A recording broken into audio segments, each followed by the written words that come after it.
대체적으로 물을 많이 마셔야 좋다더니 왜 나는 이렇게 불편하지? 물이 나하고 안 맞나? 뭐 이런 생각을 하게 되는데요. 물도 이렇게 시간과 어떤 체온, 리듬에 맞춰야 된다라는 점을 기억하는 게 좋아요.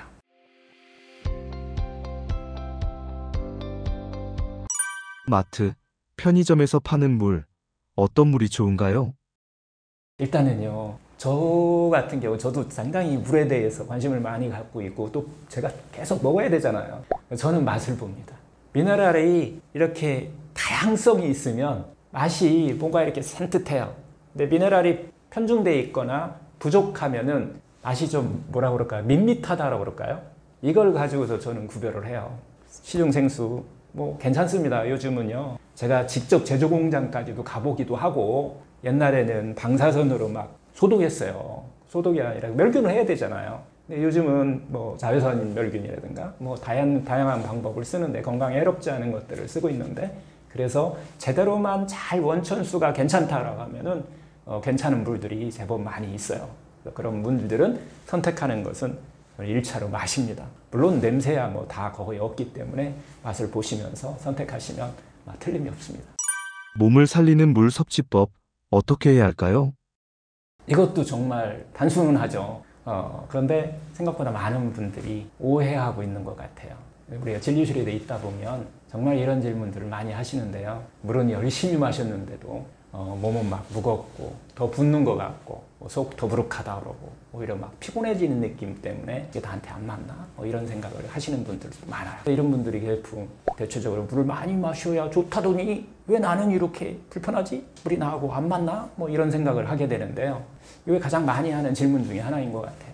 그런데요, 물은요 단순히 양의 문제가 아니에요. 물은 언제 먹어야 되는데 타이밍입니다. 그리고 또 온도 중요해요. 그리고 또 먹는 반식, 그리고 내 몸의 상태와 완전히 좀 연결된 물이 살아있는 물이에요. 그걸 조절할 수 있는 자원이라는 거예요. 우리는 음식을 고를 때는 정말 엄청 신경 많이 쓰시잖아요.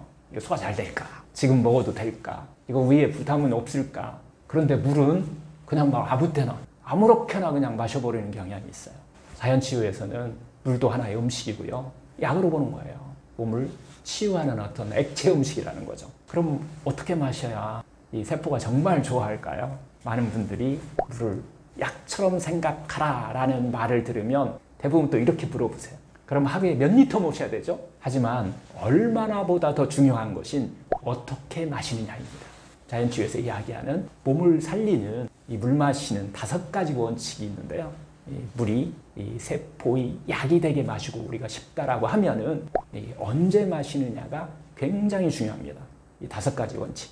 첫 번째는요, 황금 타이밍이 있어요. 기상 직후 정말 좋은 물입니다. 아침 공복에 먹는 거예요. 그러니까 잠자는 동안에 우리가 막 수분도 증발하고 또 혈액은 막 농축되어 있거든요. 그래서 끈적끈적해져 있는 거예요. 이때 따뜻한 물 한 컵은 정말 해독과 혈액순환에 약이 되는 거죠. 두 번째는 식전 30분까지예요. 저는 이제 10분까지도 가능하다고 얘기하는데요. 하여튼 공복에 물 한 잔입니다. 이때 이제 물은 우리를 자극해서 식사를 이제 준비를 시키는 거예요. 그리고 또 과식을 막아주는 효과가 있어요. 하지만은 식사 중간중간에는 좀 피하는 것이 좋아요. 그래서 위산이 희석되기도 하고요. 소화력을 떨어뜨려요. 그래서 속이 더부룩거나 트림, 가스가 생기기 쉽게 만든다는 거예요. 가장 이상적인 것은 식후에 먹는 게 나아요. 식전과 식후 2시간 뒤, 공복에, 식후에 마실 때는 한 번에 벌컥벌컥 마시는 것이 아니고 특히 공복에 조금씩 이렇게 마시는 것이 중요합니다. 세 번째는 나눠서 천천히 자주 마시기예요. 물은 한꺼번에 벌컥벌컥 마시게 되면은 금방 화장실 가고 싶다라고 하는 이것은요 우리 몸 안에서요 홍수 일어난 거예요. 그래서 작은 컵으로 자주 마시는 습관이 정말 중요합니다. 그리고 또 입에서 씹듯이 오래 머물다가 나눠서 마시는 것도 또 이상적인 물 섭취법이에요. 한 번에 500ml 벌컥벌컥보다는 한 컵을 5에서 10분 정도 천천히 나눠서 먹기가 훨씬 더 효과적이라는 겁니다. 네 번째는 물은 씹듯이 마시기입니다. 이 침과 섞였을 때에 이것을 실천하시면 침 속에 들어있는 그 소화효소 다 아시잖아요. 아밀라제라고 하는 소화효소잖아요. 이게 활성화되면서 결국은 세포의 수분 흡수율도 같이 높여준다는 거예요. 특히 기상시 첫 번째 먹는 물에서도 해독과 혈액순환을 위한 물은 가능하면 꼭꼭 씹어서 드셔라. 이렇게 좀 말씀드리고 싶고요. 마지막으로 물의 온도도 물어보시는 분들이 상당히 많은데 너무 차갑지도 않고 너무 뜨겁지도 않은 어떻게 보면 미지근한 물이 가장 좋습니다. 장이나 위가 약하신 분들은요, 꼭 미지근한 물로 시작하는 게 좋아요.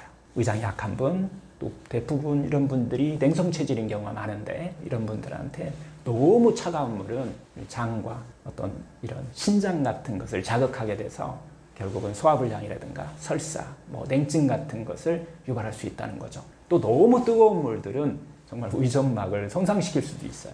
물의 온도에 대해서도 상당히 많은 분들이 질문을 하는 건데요. 그래서 자연의학에서는 결국은 생체 리듬에 따라서 또 4가지로, 3가지로 나누어서 이게 추천드리기도 하는데요.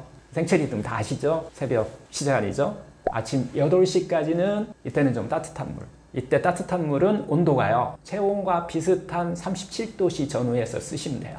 이때의 물은 혈액순환을 도와주고 장 운동을 촉진할 때 대변과 해독을 도와주는 그런 유도하는 그런 물이기 때문에 이 온도가 가장 적합하고요. 오전 이제 8시 이후에 오후까지는 차가운 물보다는 실온의 온도, 실온의 온도는 보통 22도 전후가 되는데요. 이런 것들을 또 추천합니다. 뜨겁지도 차갑지도 않은 실온의 물이 소화기관에 부담을 주지 않으면서 흡수가 잘 된다는 거죠. 그리고 이제 저녁 이후가 있어요. 특히 잠들기 전 2시간까지 우리가 물을 또 드시라고 하는데 이때 물의 온도는 한 40도, 약간 체온보다 높게 이렇게 권장해 드리는데요. 잠들기 전에 마시는 만약에 찬물 같은 걸 드시게 되면 신장을 자극하나 이뇨작용이 상당히 강하기 때문에 잠자면서 자꾸 깨게 돼요. 따뜻한 물은 긴장을 풀어주고 몸을 이완시켜서 숙면을 유도하는 작용도 또 하게 되겠죠. 그래서 자기 전에 따뜻한 물 한 잔이 정말 숙면을 많이 도움이 되기도 합니다. 자연치유 관점에서는 물도 이렇게 시간과 어떤 체온, 리듬에 맞춰야 된다라는 점을 기억하는 게 좋아요. 사실 이제 실생활에서 이렇게 한번 실천하는 건 어떤가 싶어요. 아침에는 커피 대신 따뜻한 물 한 잔, 식사 때는 국물 대신 특히 물도 같이 줄이고요. 국물도 줄이고 물도 줄이고 국물 음식을 좀 줄이는 게 식사 때 상당히 중요합니다. 외출할 때는 루틴처럼 물을 좀 챙겨 다니는 거, 텀블러에다가 미지근한 물을 좀 챙기시면 실온의 물이죠. 거기에 레몬을 살짝 한 반 개 정도 이렇게 집에서 짜서 드시게 되면 하루 비타민도 충분히 섭취하기 때문에 가장 제가 권장드리는 거고요. 이런 단순한 습관만으로도 우리 몸에서는 변화가 일어나는데 배변이 쉬워지고 이 복부 비만도 좀 줄이는 그런 작용이 있어요. 그리고 또 두통과 피로도 또 개선하고 또 피부가 맑아지고 심지어 뇌의 안개라고 그러죠. 내가 멍한 거 이런 것들도 개선하는 작용도 합니다. 결국 물은 약은 아니지만 제대로 마시게 되면 어떤 약보다 어떻게 보면 쓰여야 할 치유의 시작점이 될 수 있다는 거예요. 지금 우리가 마시는 이 물 한 잔이 장을 깨우기도 하고 간을 또 청소하고 세포의 대사를 깨워주는 생명의 자극제가 될 수 있습니다. 꼭 기억하세요. 하루에 얼마나 마시느냐보다 언제 어떤 상태로 마시냐가 훨씬 더 중요하다. 결국 물을 바꾸면 몸이 바뀝니다. 오늘 바로 한번 여러분 따뜻한 한 잔으로 한번 시작하면 어떨까 싶습니다.